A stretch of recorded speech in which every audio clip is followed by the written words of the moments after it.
1,00,000 కోట్లతో మూసీ అభివృద్ధి, త్వరలోనే రివర్ ఫ్రంట్ పనులు. సీఎం రేవంత్ లండన్లోని థేమ్స్ నది తరహాలో సుందరీకరణ, ప్రపంచ పర్యాటకులు వచ్చేలా డెవలప్ చేస్తామని వెల్లడి.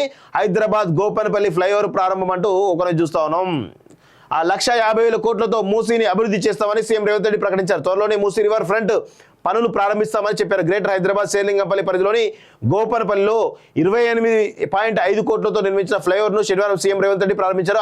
అనంతరం ఆయన మాట్లాడుతూ హైదరాబాద్ను విశ్వనగరంగా చేపడతామని అన్నారు. ప్రస్తుతం మూసీ అంటే ముక్కు మూసుకునే పరిస్థితి ఉందని, దాన్ని లండన్లోని థేమ్స్ నదిలాగా సుందరీకరిస్తాం. రాబోయే 5 ఏళ్లలో ప్రపంచ పర్యాటకులు సందర్శించేలా మూసీ అభివృద్ధికి ప్రణాళికలు సిద్ధం చేశాం.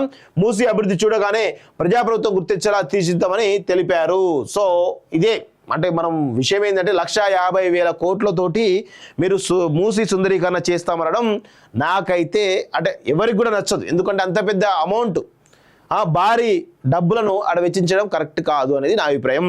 సరే, ఫేజ్ వైజ్ ఇప్పుడు ఒక 10,000 కోట్లు, తర్వాత ఒక 20,000 కోట్లు, అట్లా మీరు చేసుకుంటూ పోతే బాగుంటుంది తప్ప. ఈరోజు గతంలో కేసీఆర్ కూడా ఇదే మూసీ ప్రక్షాళన అని చెప్పేసి పెద్ద ఎత్తున ఆయన కూడా చెప్పడం జరిగింది. దానికి ఒక గ్రాఫిక్ డిజైన్ చేసి ఆ మూసీ నదిలోకి వెళ్ళి ఆ చేపలు బయటకు వస్తే ఎగురుతాయి అనుకుంటా ఏదో చెప్పిండు. దయచేసి ఇలాంటి కళ్ళబొల్లి మాటలు చెప్పకండి. 1,50,000 కోట్ల వెనకాల అసలు కథ ఏంది తెలవాలి కదా. కేసీఆర్ కాళేశ్వరం కోసం 1,00,000 కోట్లు వెచ్చించాడు. దానిలో మెజారిటీ ఆర్థిక ప్రయోజనం కోసం, సౌకర్యాల కోసం ఆయన ఆ ప్రాజెక్టు కట్టిండనేది అందరికీ కూడా తెలుసు. మిషన్ భగీరథ అదే పరిస్థితి.